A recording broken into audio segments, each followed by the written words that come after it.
Hello, I'm Václav Novotný, and welcome to the tutorial of Decentralized Systems 1.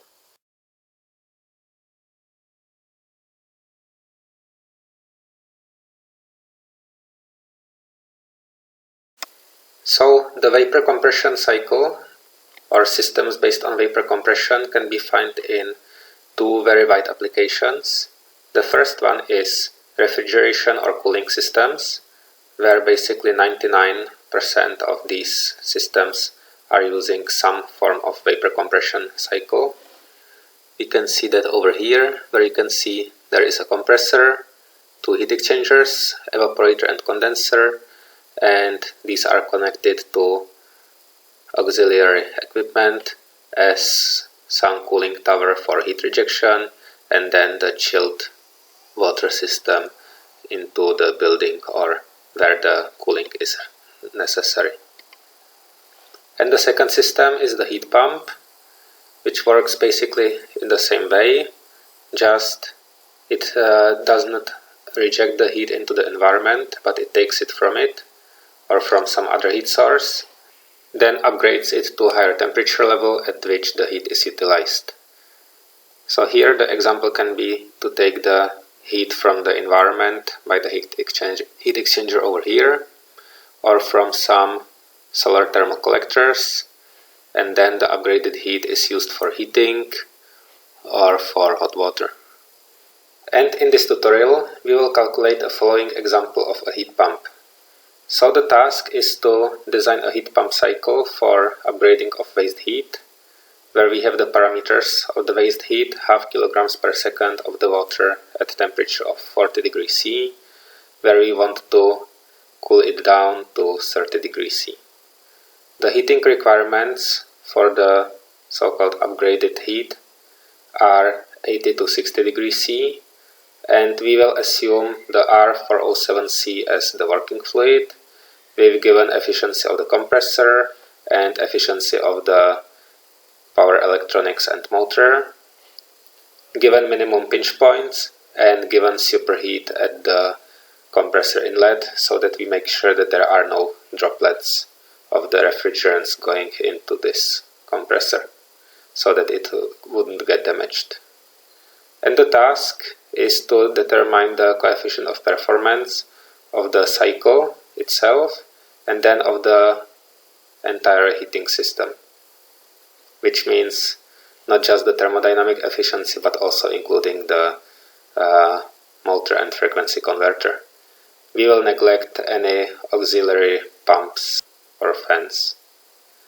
Then the task is to get the work input of the compressor, the heat extracted from the heat source, and heat provided for utilization. And lastly, we will draw a TS diagram of the cycle and QT diagrams of involved heat exchangers.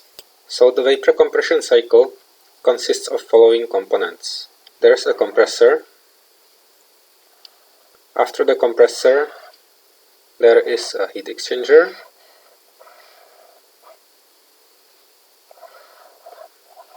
Following on that is throttling valve.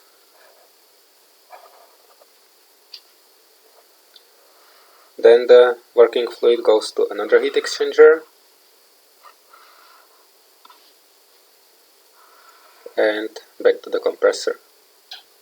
The heat exchanger on the hot side after the compressor is called condenser.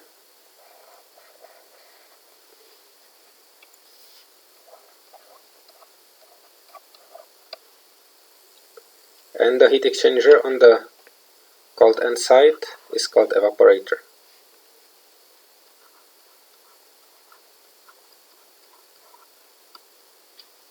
Now let's have a look in the TS diagram at this cycle. So we have the saturation curve, and we have two isobars, and the working fluid starts, let's say, here at point 1, at the inlet of the compressor, and typically in slightly superheated state, where the superheating is actually a controlled parameter. The superheating is this temperature difference over here.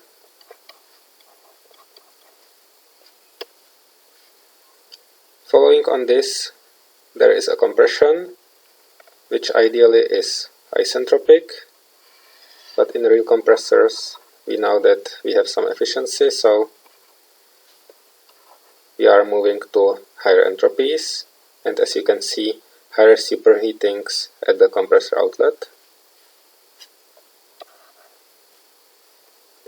Following on this, we have isobaric cooling, first to the point of the saturated vapor, let's call it free, it's within the heat exchanger. Then condensation to the point 4, also within the heat exchanger, and possibly there might be also some subcooling at the condenser outlet to the point 5, which is outlet of the condenser heat exchanger. Following on that, we have the throttling valve, and in the throttling valve the expansion is isentropic process because there is no exchange of heat or work with surroundings, and in the TS diagram it looks approximately in this way. So here is the point 6, and then in the evaporator we are from vapor at certain steam quality. Evaporation takes place to the point of saturated vapor, let's call it point 7, and then still within the heat exchanger, or in real life sometimes partly also in the piping between the evaporator and compressor, takes place some superheating, and the cycle can be repeated. As you can see from the diagram, so it makes sense that on the hot side the heat is rejected,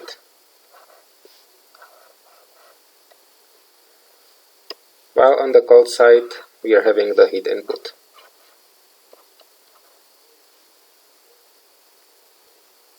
So the rejected heat is obviously difference in enthalpies 2 to 5,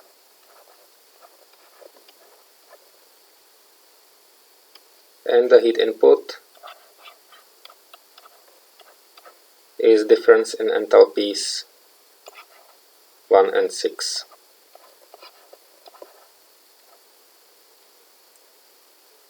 Now if the cycle would operate as a cooling cycle or refrigeration cycle, so the ambient temperature would be probably somewhere at this level.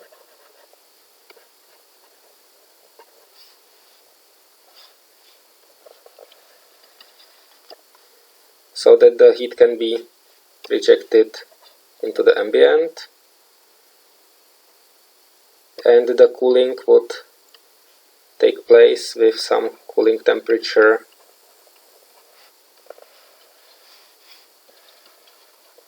over here, so that the cycle can extract the heat from the cooling area or cooled area. Here we are, however, considering a heat pump. So in the heat pump, the heat is extracted from environment or some waste heat source. So let's say that the temperature of the waste heat source would be over here.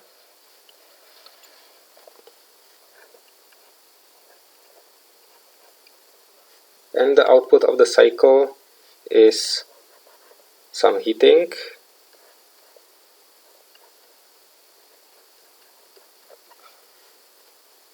which however again needs to be at temperature lower than the coldest point on the side of heat rejection over here, when we are talking about point of the heating inlet fluid. The waste heat can further cool down so that there is a temperature difference to the 0.6, and the heating fluid can heat up. Just we need to make sure that we get minimum temperature differences also within the cycle, with the pinch point most likely being here with the 0.3. Now some of the working fluids might be blends of multiple refrigerants with different temperatures of boiling or evaporation, and therefore these fluids can experience something called temperature glide. That means that the evaporation and condensation doesn't take place at single temperature, but the isobars would look somewhat like this.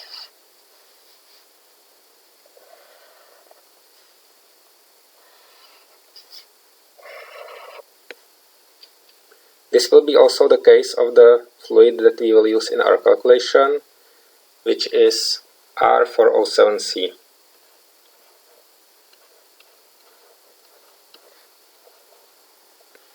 So still we will have some superheating at the compressor inlet.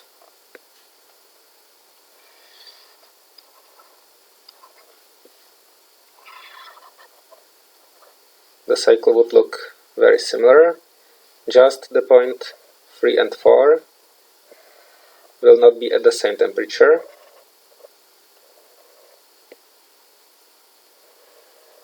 And similarly, point 5 would be at temperature somewhere in between the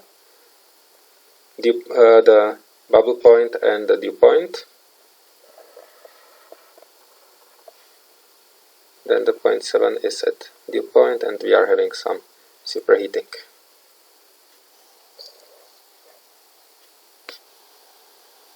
So now let's have a look at the QT diagrams of the condenser and evaporator. So let's start with the evaporator. So we are having the working fluid at 0.6,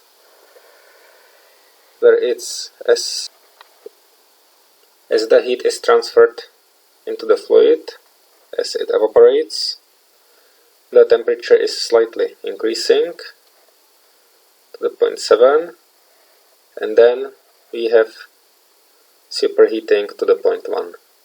And we will have some waste heat, where the waste heat input is at also certain temperature over here.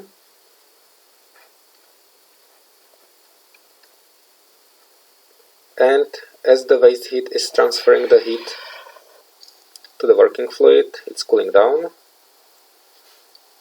And we will define point also of temperature waste heat 2.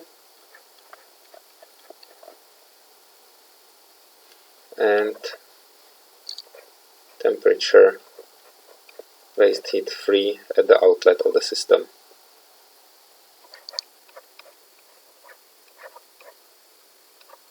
So that was the evaporator, and now the condenser, which provides the heat for heating.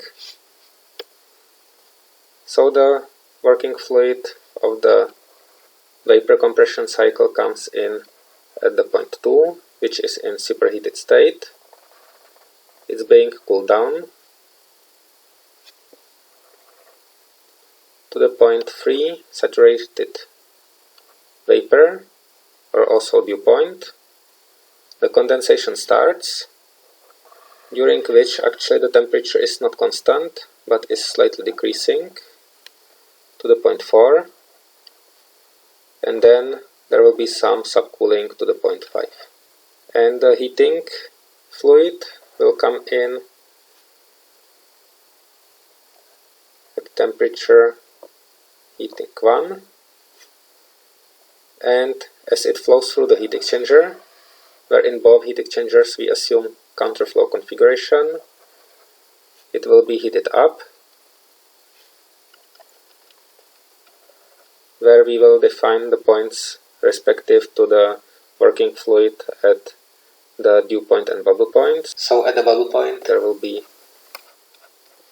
T heating 2, dew point temperature heating 3, and outlet temperature heating 4. So now we have the expected shape of the TS diagram, of the QT diagrams. We have the process flow diagram, so we can calculate this cycle for the specific boundary conditions. For making the model, we will start with summarizing of the boundary conditions. So first, the fluid of the heat source and also actually heat sink, so that will be water. Then the working fluid of the heat pump.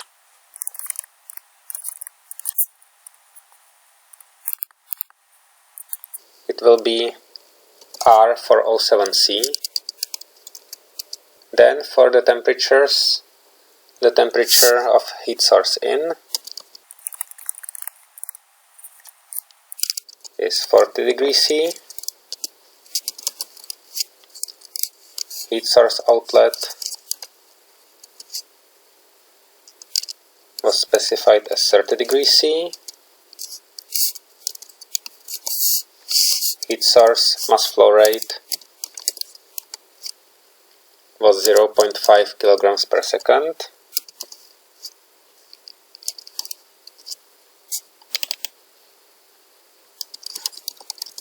And source and as well as the heatsink pressure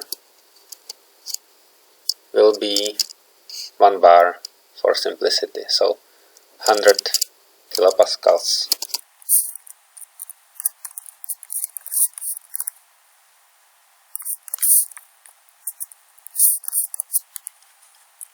So that's the first set of boundary conditions. Then we have heat utilization,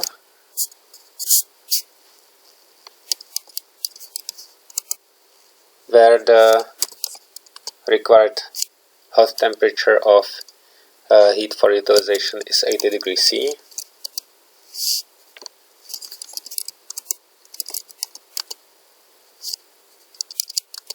And the return from the heat utilization is 60 degrees C. And then we have parameters for the cycle and heat transfer.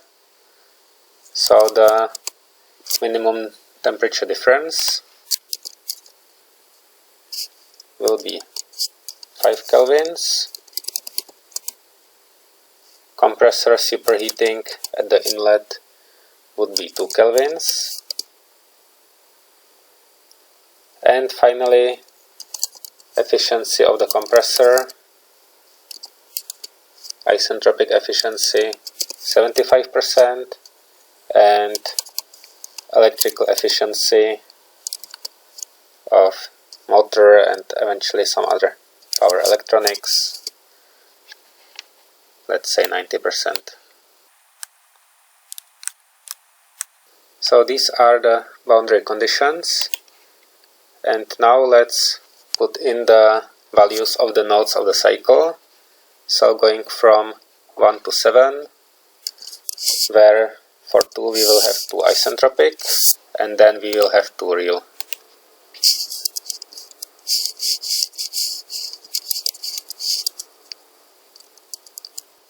And we will have pressure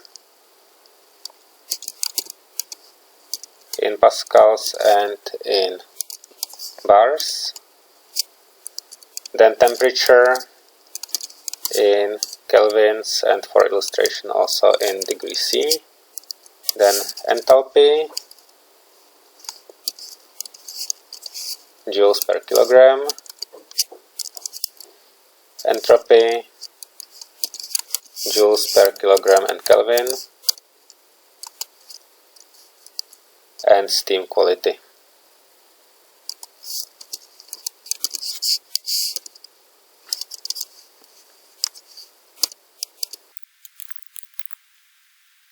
So let's start from the steam quality, where we have given the steam quality at points 3 and 4. So we can see that point 3, the quality is 1, it's at the saturated vapor. 4 is 0, 5 is somewhere subcooled, 6 is somewhere in the 2-phase, and 0.7 is again 1. So these are additional specified parameters. Now let's also add the nodes of the heat source and heat sink. So first for the heat sink, or for the heating water, so heating water, and let's go from 4 to 1.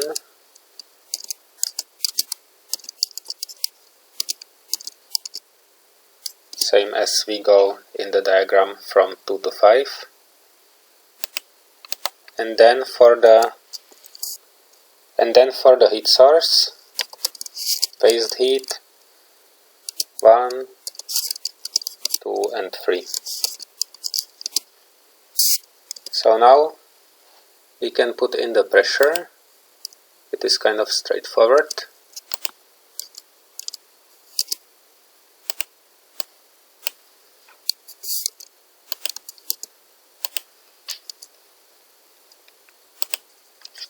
Which in bar is just divided by 100,000.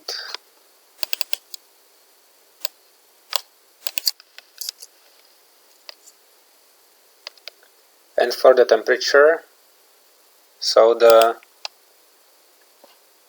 heating water is going out at the 80 degrees C and coming in at 60. And for the heat source, it comes in at 40 and leaves at 30. Additionally, we can put in also the mass flow rate.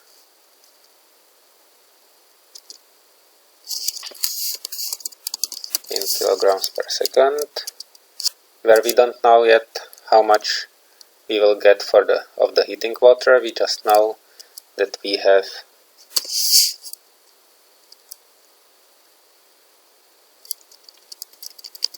0.5 kilograms per second available from the based heat source. And perhaps we can just have it here as extra column. So now what we do now with the cycle with respect to some temperature differences. We know the temperature here at 4, but we don't know the superheat. Here at the point 3, we know that we are at the saturated vapor, but we don't know the temperature. The only point where we should know the temperature is here 0.5. So temperature at 0.5 would be temperature heating water 1 plus minimum temperature difference. But for this point, we do not know any other parameter. So what we will have to do is that at the point 3, where the heating water at temperature 3 is fairly close to the heating water at temperature 4 at 80 degrees C, so we will guess the value of the temperature. Let's put in something like 75. And now for these guessed conditions, we have the steam quality, we have temperature, so we can calculate other parameters. So the temperature in kelvins is plus 273.15, and we can get the pressure, function props SI, where we want to get pressure as a function of temperature and steam quality or vapor quality. And the working fluid is R407C. So suddenly we have the temperature at the point 3, which, if we neglect the pressure losses, is the same as temperature at the point 2, also 2 isentropic, and 4 and 5.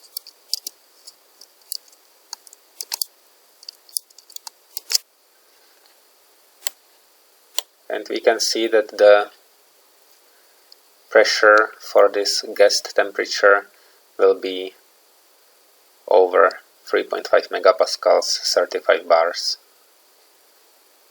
But now, when we know this pressure, so we can also get the parameters at the point 4, because here we know the quality, and at the point 5, because here we have pressure, temperature, and single phase fluid.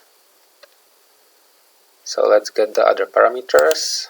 First here the enthalpy. Let's borrow the syntax from here.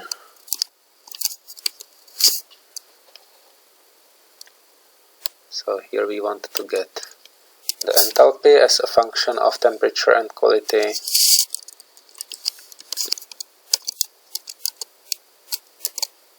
And here it will be entropy. Now for the point 4, so let's borrow the function from here. We want enthalpy, but now not based on temperature, but based on pressure. And the quality. Yeah, the working fluid was not locked.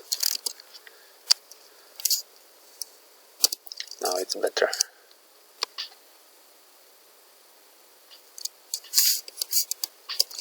And the same function, just we exchange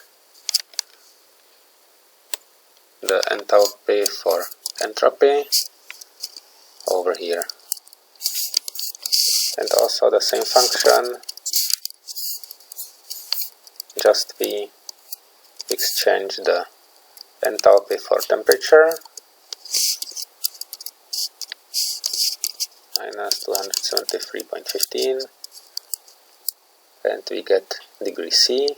And here you can see the temperature glide, that if the saturated vapor is at 75, the saturated liquid is at 72 degrees C. So here is, at this pressure, there is 3 kelvins temperature glide. And now the point 5.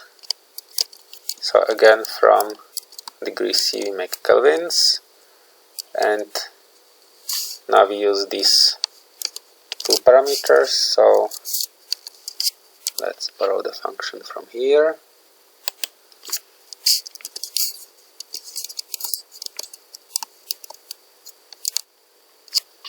We want enthalpy based on temperature, but not quality, but pressure.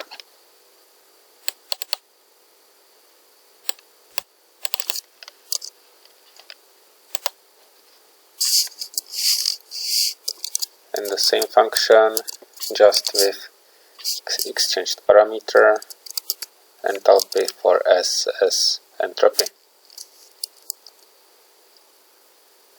Okay, so that was the high pressure side, except for the point number 2, for which we need to know the low pressure side.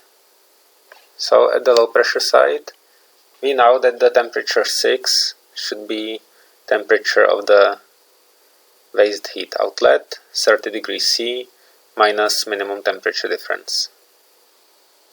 So now let's have a look at the point 6, which is waste heat outlet, 30 degrees C, plus minimum temperature difference. So it's 35. And at the same time, change 5 to 6, adiabatic change with no work produced, which is isentropic change. So now we have two state variables, enthalpy and temperature. So let's also put in the temperature in kelvins. So let's get the function from here. For the pressure, just log the working fluid. And in this function, instead of vapor quality, we will use enthalpy.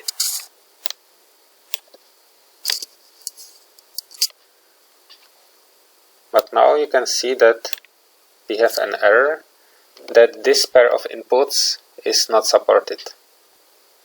So we have two thermodynamic properties, but our working fluid formulations will not work here. So we have to somehow do something else to handle it. What can we do? We can guess the pressure, but for that, instead of getting the parameters at the point 6, let's guess the temperature at point 7. So at 6 we had 35, at 7 it will be something more. Let's guess that the glide will be again 3 degrees C, so let's guess 28 degrees C. And now we have temperature and quality, so it's already a pair of inputs that we had before. Let's just make sure that all the functions have locked the working fluid, and now we can basically just copy the functions and get the parameters in. So now we have the most importantly pressure at the point 7, which is same as pressure at point 6, and also pressure at point 1.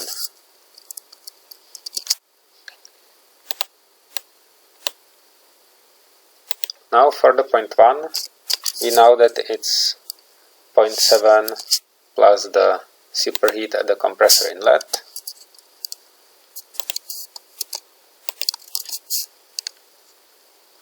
And now we have pressure and temperature, single phase working fluid, so we can get the other parameters. We can just get the functions from here, which was also the single phase.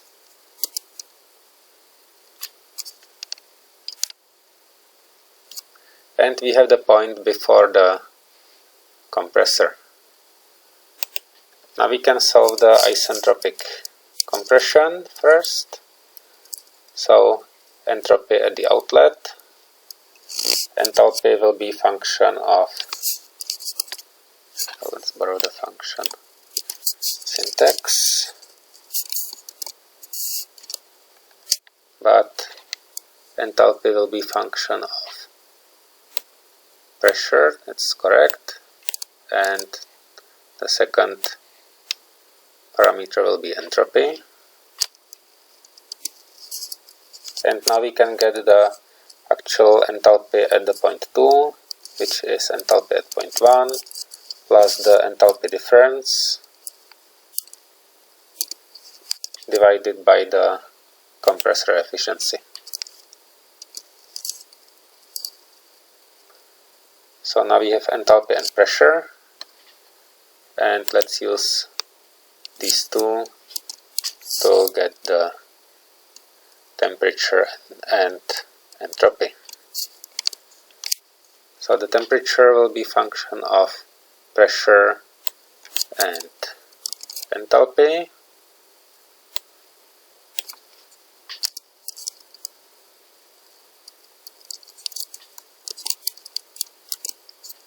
We can see 96 degrees C, so compared to the 75 degrees C, there is 21 degrees of superheating. And now let's use the same function, but for entropy. and the 0.6.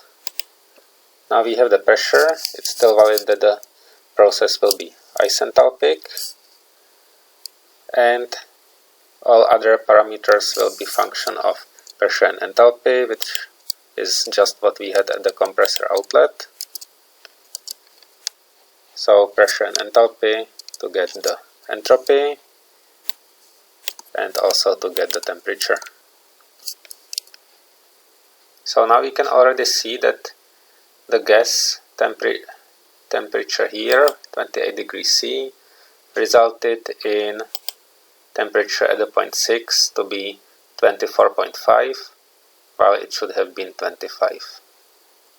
And here let's write a column iteration goal, where the temperature over here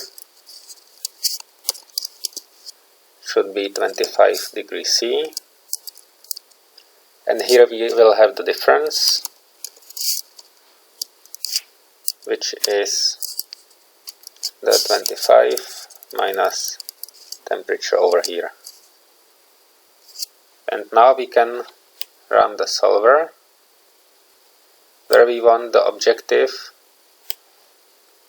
which is the difference over here, to be at 0, or to get the value 0, while changing the cell, the gas temperature at the 0.7. And we get that the temperature at 0.7 should be then approximately 28.5. Now, in order to iterate the value of the temperature at the 0.3, we first need to calculate other temperatures within the heat sink, within the heating water. And for that, we will need to get the mass flow rate of the working fluid in the heat pump. And for that, we need to first handle the heat exchanger between the heat source and the working fluid, the evaporator. So we have the pressure and temperature. We can get enthalpies for these values. Basically, we can borrow the function from here. It's all single phase, but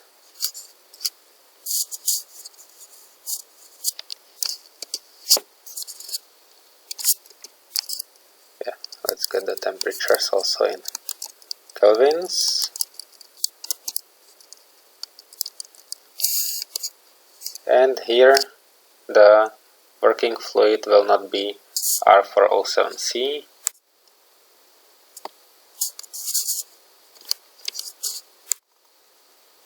but it will be water.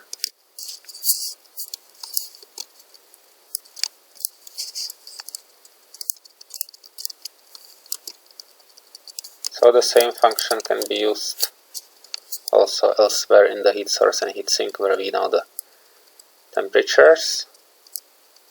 And now, since we have the difference in enthalpy, we can get the heat extracted from the heat source by the heat pump.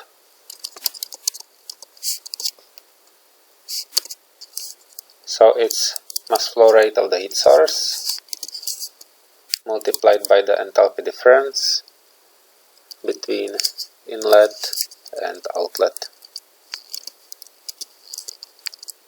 And this is in watts, so let's divide it by 1000 to see that it's almost 21 kilowatts. Now, because we can write that the Q source is the same as Q1 to 6 over here.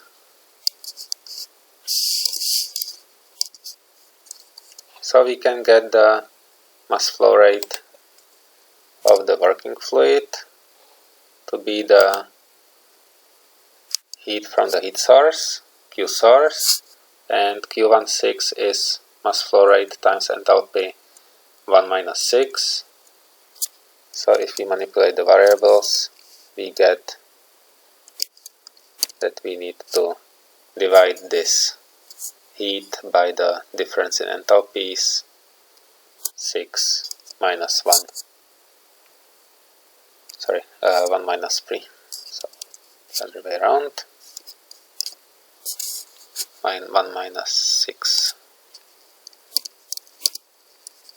And the heat of the heat source needs to be same as the enthalpies here. So let's use again just watts. So we get 0.17 kilograms per second as the mass flow rate of the working fluid. And now for the heating water,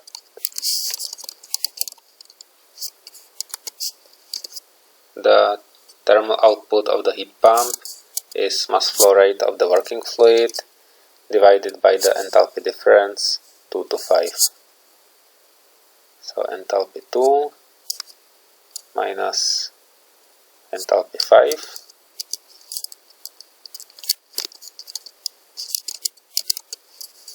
And we can see 27 kilowatts. And this Q heating needs to be also the mass flow rate of the heating fluid times the given enthalpy difference over here. So the mass flow rate is the Q heating. Let's again have it in watts divided by the enthalpy difference H4 minus H1. And now when we have the mass flow rate of the heating fluid, we can calculate also the other temperatures. And for that we need the enthalpies. So for example, enthalpy at the point 3 over here will be enthalpy at point 4 minus the heat transferred between points 4 and 3, which is also the heat transferred between points. Heating 2 and heating 3 is the same as heat transferred between points 2 and 3. So enthalpy 2 minus enthalpy 3 times flow rate of the heat source of the working fluid. So that's the heat divided by the mass flow rate in here, so that we get the enthalpy. And similarly, it will be for the point H2. So what we can actually do, we lock this, the point 2, and the mass flow rates. And if we extend the function, so we can see that it's still enthalpy 4 minus now the heat transferred between points 2 and 4, difference in enthalpy times the mass flow rate, divided by the mass flow rate of the heating water. So we have enthalpy, we have pressure, we can get temperature. So let's borrow the function from the working fluid and just do one modification, that the working fluid is water.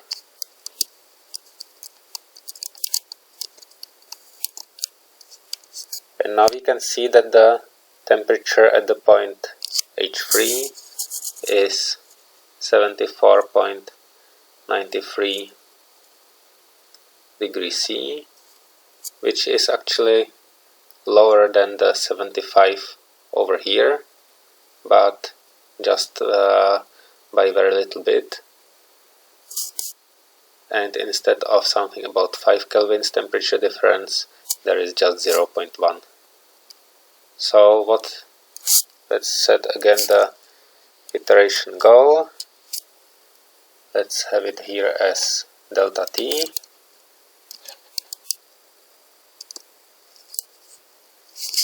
And it should be 5 degrees C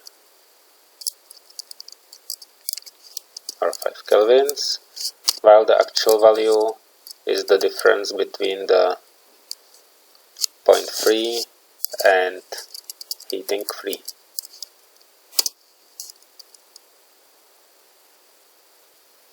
So that was required, that was actual. And if we want the difference of these two, so it's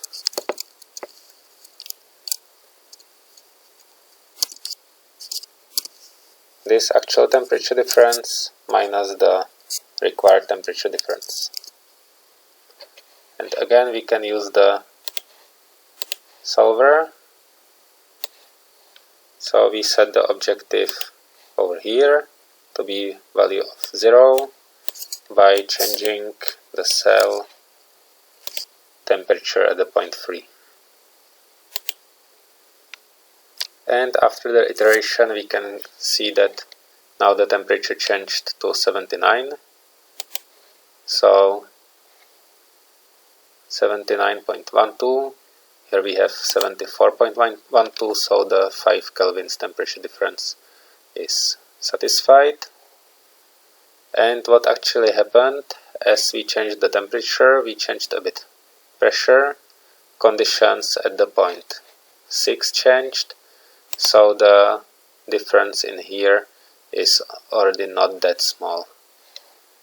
So if we want to make it smaller, we can again run the solver and now have the objective over here by changing the temperature 7, and to get even more precise values, let's have one more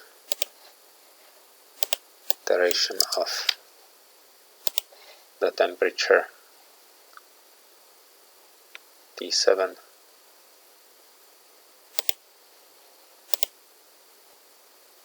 So here we have different 0.02, but it's fairly within any limits. And the last thing that is missing is the temperature waste heat 2. So it will be enthalpy waste heat 1 minus now the heat transferred between the waste heat 1 and waste heat 2, which is also the same as heat transferred between 1 and 7. So mass flow rate times enthalpy 7, or enthalpy 1 minus enthalpy 7, divided by the mass flow rate of the heat source. So we got the enthalpy,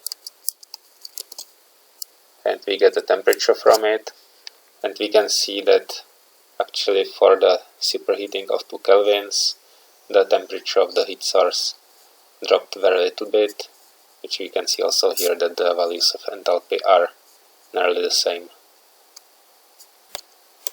So now let's calculate the other parameters of the system, such as COP, coefficient of performance of the heat pump cycle. And before we do that, so let's have the first work of the compressor. But let's say thermodynamic work of the compressor. So that is the difference in enthalpies on the compressor. So enthalpy 2 minus enthalpy 1.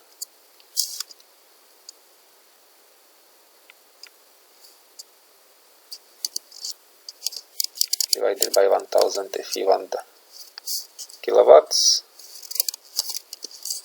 And of course the enthalpy difference needs to be multiplied by the mass flow rate. So 6.7 kilowatts the compressor work. The COP of the cycle is then the heat for the heating, the useful heat, divided by the input of the compressor, so it's 4.1. Now let's have a look at the work of the compressor in electricity. So we can get it as the work of the thermodynamic work of the compressor divided by the electrical efficiency. So suddenly it's almost 7.5 kilowatts. And COP of the whole heat pump system, well, still neglecting any power requirement for control system and especially for some pumps for both the heat source and heating water, but the coefficient of performance of the heat pump like this is the heat for heating divided by the input in the electricity, and we get that the COP dropped from 4.1 to 3.7. So these were the major parameters of the heat pump, and now let's also draw the TS diagram and draw the QT diagrams. So we will start with the condenser, where we have the transferred heat, temperature of the working fluid, and temperature of the heating fluid. So we start with 0, then we have mass flow rate times, let's go from the 0.5, or now let's go from the 0.2. So enthalpy 2 minus enthalpy 3, and let's have these two values locked.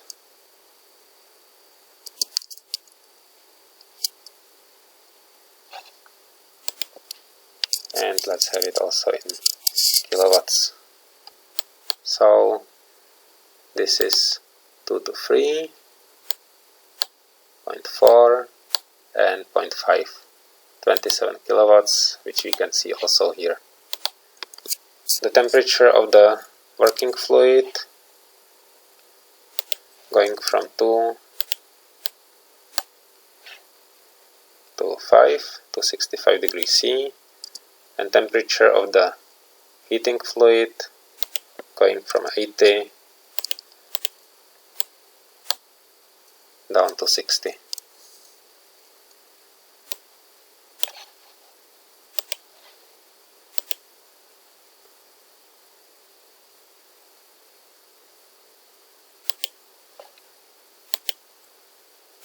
So now let's get the graph.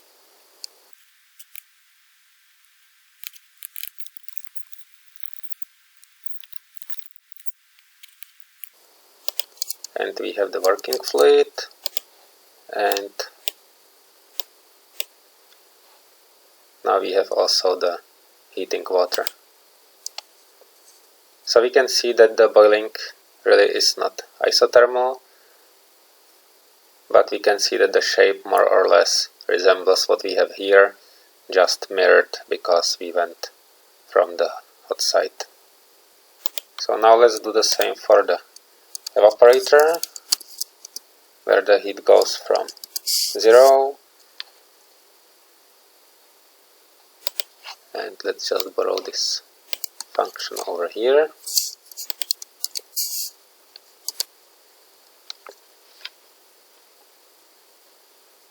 And now we will go from the hot side again, so enthalpy 1 minus enthalpy 7,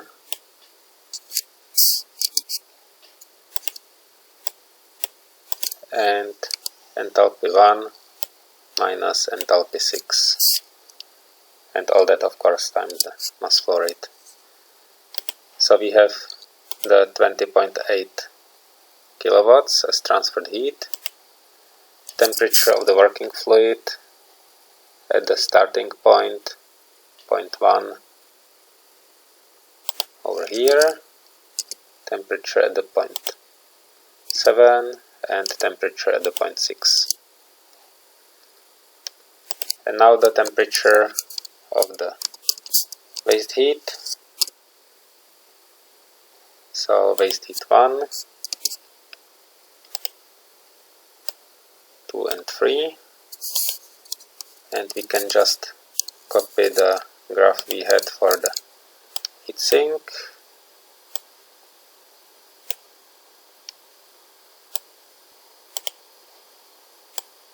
phase heat.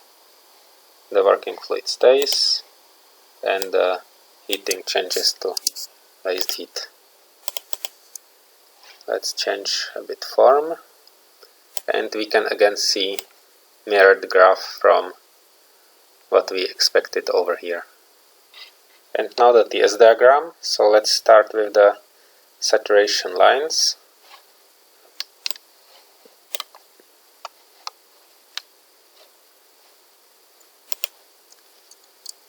So let's have temperature and entropy for x equals 0 and entropy for x equals 1.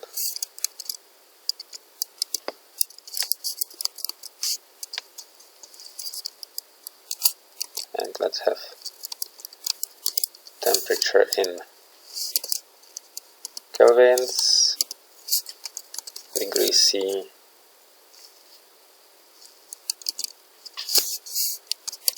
and joule per kilogram and Kelvin.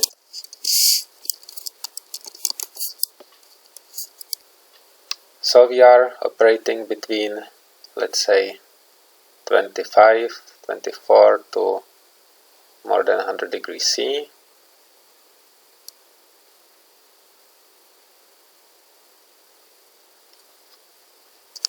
Where probably the 100 degrees C will be already beyond the critical point. So let's try.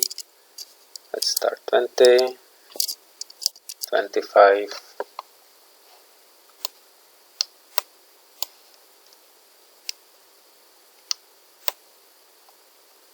let's try into the 100.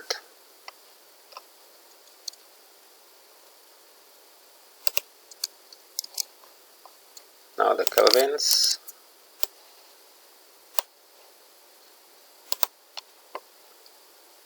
And entropy, let's borrow the function, for example, from here.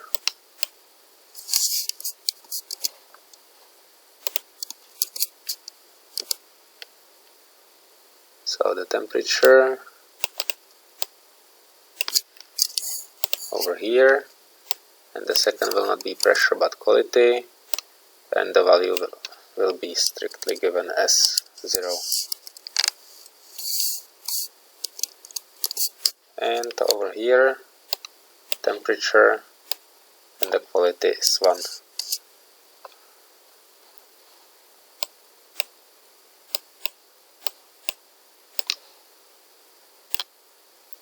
So indeed we can see that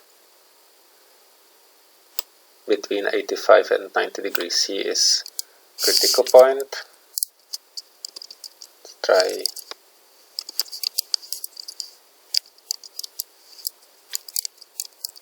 seems like right above 86 degrees C. So let's put in chart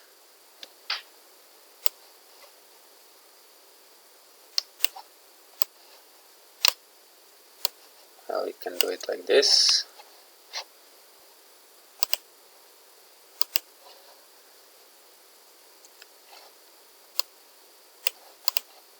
And that's the saturated vapor line.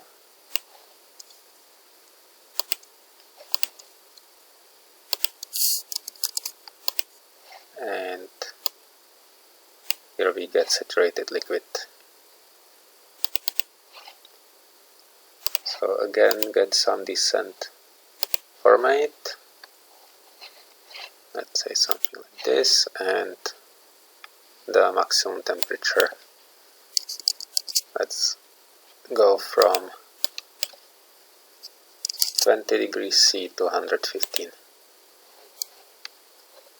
So now we have the saturated liquid and vapor lines, and we can add our components.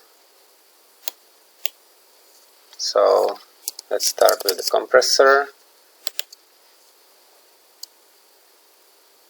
On the x-axis, the entropy from 1 to 2.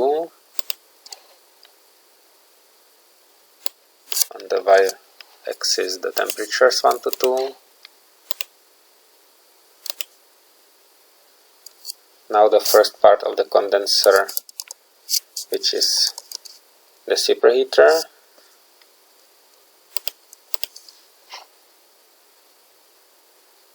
So entropy 2 to 3, temperature 2 to 3, or actually maybe we can get the whole condenser to 0.5.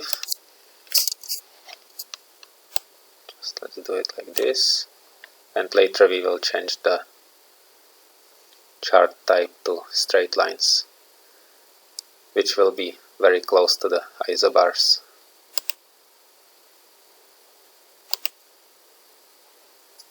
Now the throttling valve, going from 5 to 6.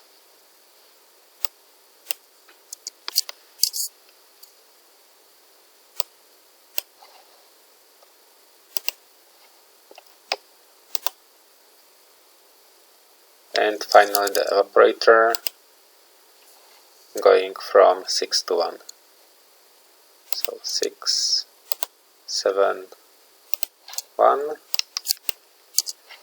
And with the temperatures, temperature 6, 7, and 1.